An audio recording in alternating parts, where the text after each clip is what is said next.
You're listening to Puma Podcast. Good afternoon. It's Friday, June 9, 5:25 p.m. I'm standing here in the middle of the Liwasang Bonifacio. The Manila Central Post Office building really towers over this park. You don't really realize how monumental it is until you see it in person. Grabe nga talaga yung damage. It's been a few days since the fire, no? But the building is now a charred shell. I think only the corners look like they survived the fire. Saka yung columns. But even the lettering that says post office building is a charred shell now. Tapos kitang-kita talaga yung damage. Like even on the LRT one on the way here. The Manila Central Post Office found itself on fire on the night of May 21. According to the Bureau of Fire Protection, the fire was caused by a car battery that self-discharged while it was stored next to office supplies. It started in the basement of the building and quickly spread to the upper floors. The fire caused extensive damage to the building, and it's not clear yet if it can be repaired. I'm Franco Luna, Puma Podcast, and you're listening to Teka Teka News. In this episode, we give you an audio walk through one of Manila City's oldest heritage structures.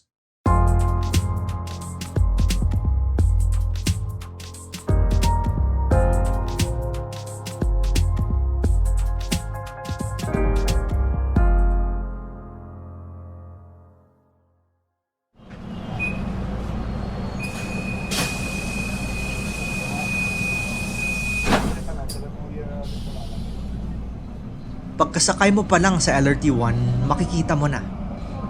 Just to give you an idea of the destruction, you could see the condominiums behind the post office through its windows up front. Ibig sabihin, wala nang laman sa loob.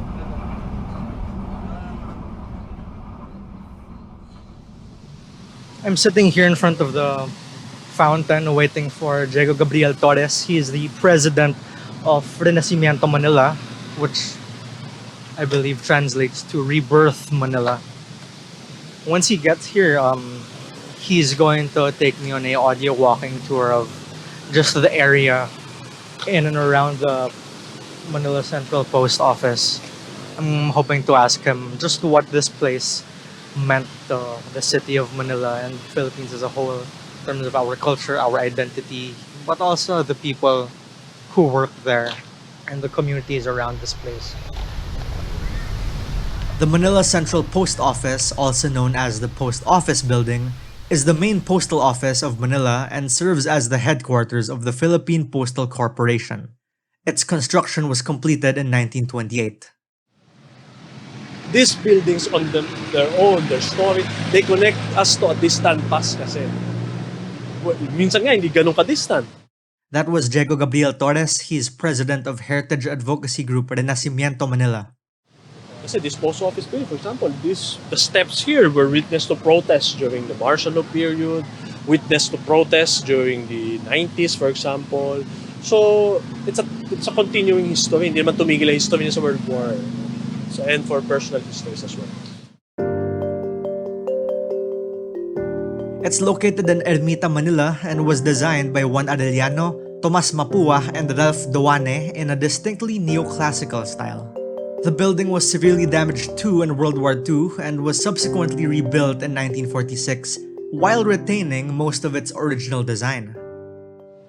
Well, kasi to know yung ng post office, when it was built dati, cement naman talaga siya. Buhos yan. Hindi yan yung parang iniisip mo hollow blocks. Hindi buhos yan. It's formed concrete na reinforced, na binuhusan yan.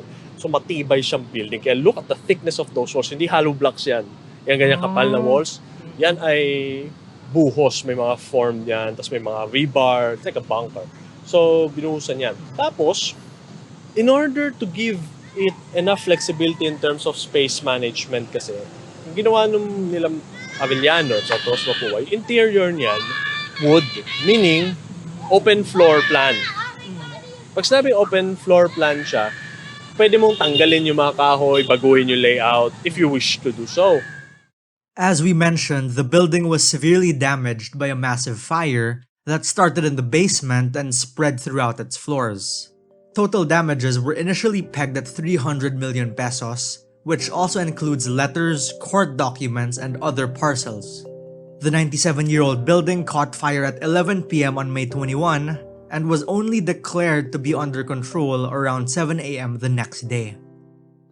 The post office is one of the city's most recognizable landmarks, but here's exactly what we're losing with the fire. Ano po yung nawala? Yung wooden portion naman ng building lang yung nasira talaga. And metal parts na nag-buckle, like yung mga rehas. But the rest of the structure is still there. So it's not destroyed. Kaya mali nga yung it's more or less, not raised or anything, gutted.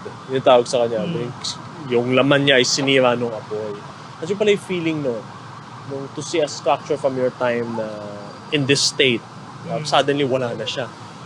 You were just, it was so, take it for granted na parang sobrang permanent niya. And then suddenly it's gone. To a great many people, the Manila Central Post Office was a great many things. A sense of history and identity, a source of jobs and economic activity, a place of beauty and inspiration.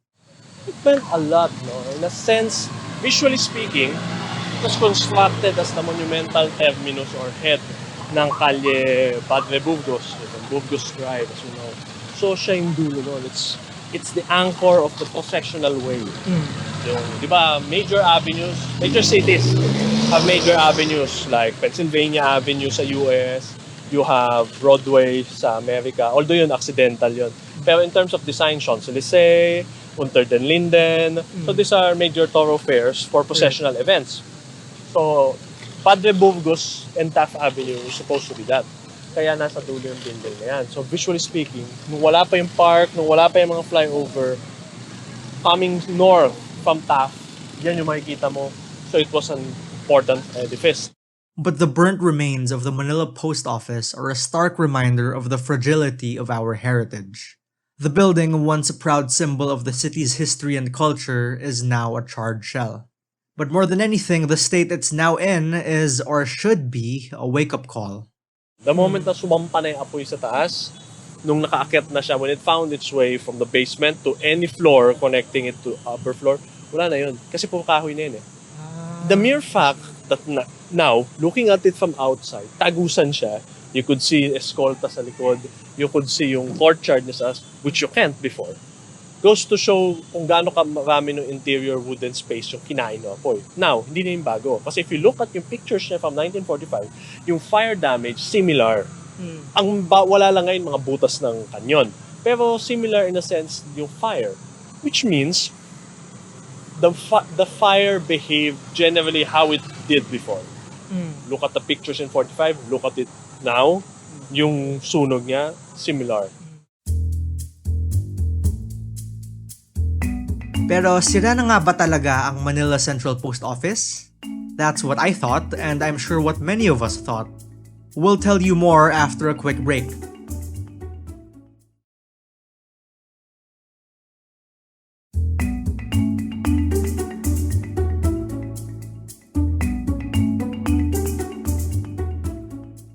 Remember, masonry does get compromised sa apoy, and it does collapse on certain fires.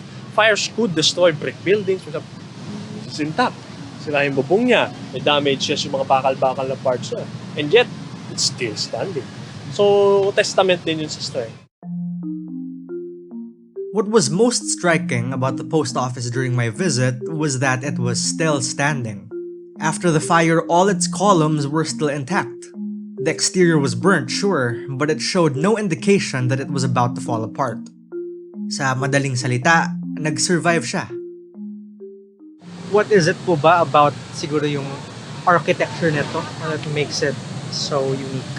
Well, what's great about this, it's actually level nung kanyang monumental presentation. Isa yun sa ginawa kasi ng mga Americans, yung paggamit sa neoclassical architecture, using them for government buildings, in order to build imposing structures that scream government, no? But not just government, pa siya, colonial government siya. At at least during their time. And when we inherited these structures, ganun pa din yun. You're seeing this edifice of power siya. These are edifices of government. No? Imposing siya talaga. And in this case, this is in a grand scale. Sometimes tingin natin, kasi may bigger buildings abroad. Yun yung kino-compare natin. No. Wala kang mahanap na kagaya niyan dito sa Pilipinas with that colonnade, with yung kanyang lunette, yung scale niya. Kala mo, liit-liit niya. From afar kasi lumiit na siya dahil nilagyan siya ng mga flyover sa harap. But tanggalin mo lahat yung mga punong yon. Of course, ayaw naman natin alisin yung mga puno. Pero visually, alisin mo sila. Ang laki niyang building. That's, 1, 2, 3, almost 5 to 4, 6 stories high. Yung building na yun, nakatayo pa yan. Sa ibaba ng basement niya. So, it's a giant, no? Yeah. And talagang siya, grand yung scale niya. Manila City Mayor Honey Lacuna promised residents that no condominium is going to rise where the post office once stood, contrary to rumors that floated right after the fire. Ang Manila Central Post Office po ay nadeklara na noong 2018 ng National Museum bilang isang important cultural property. Ibig sabihin lamang po, ang National Historical Institute ay dineklara na ang buong lugar bilang isang heritage zone. Kapag ganito po, hindi na po maaari pang patayuan ng kahit anumang gusali maliban sa naturing na post office doon sa lugar na ito. Ibig sabihin po na poproteksyonan ng ating pong zoning ordinance na kahit po ang pamahalaan lungsod ng Maynila o kahit anuman po, kahit ang national government po ay hindi maaari magpatayo ng kahit anuman po infrastruktura sa lugar na yun maliban po doon sa tinatawag nating Manila Central Post Office. But there are many other heritage buildings in the city of Manila that don't get the same attention. Here's Gabriel Torres of Renacimiento Manila again. So the lessons that we can learn now, so guys, is yung importance ng modern fire prevention systems at saka actual taking care, hindi lang na itong building, kundi marami pang heritage structures na existing sa City of Manila. Na hindi dahil monumentals na yun, big, hayaan pa, okay lang yan. Matibay yan. By the way, we actually did a story on the iconic San Nicolas district. If you're interested in checking that out, just search The Sound of Heritage Conservation on Teka Teka News. But back to our walking tour. At one point, I asked Diego, what do you see when you look at the burned exterior of the Manila Central Post Office? This is what he said. As I look at it, naalala ko yung mga places, sites within na nakikita namin during the walks. And to see it gone, it brings strong emotion. Di ba anger or anything. But yung parang nostalgia na, yung pala yung feeling nung nostalgia. Kasi we're akin to seeing photographs of Manila in the past. And we've been destroyed. Yes, we feel na ang ganda pala nung nandun pa yung building na yun. But to actually see a structure from your time, the masira, and to see its destruction, although it's still here, but a sizable chunk, especially the wooden part, is gone. So, gano'n pala yung feeling ng loss. It's not much kung ano yung na-lose na city. Kasi, nandiyan pa naman siya. And that's what we're fighting for, to ensure na babalik siya in its old form. It's more of a scar sa mukha ng city in the sense na as a monumental heritage building, we're not talking kasi bahay na bato, we're not talking small, we're talking a big edifice in the center of the city. Nasira bigla, gutted by fire, standing like a shell standing in the middle. So para siyang testament dun sa plight ng heritage sa city ngayon. What we should also see when we pass by the shell of the post office is the lessons we could have learned but didn't. Well, I think wala tayong natutunan doon dahil gera yung dahilan nun eh. It burned during World War II. Right. So, hindi man natin anticipate ngayon na magkakagera or anything. Siguro yung lesson lang dun is yung terms of fire prevention. Of course, alam natin financially, nagsastruggle naman talaga yung postal service. Kaya nga humihingi sila ng additional funding. And that would have included modernization of building. If agencies, the budget-giving agencies would have acted sooner, baka mas save natin siya.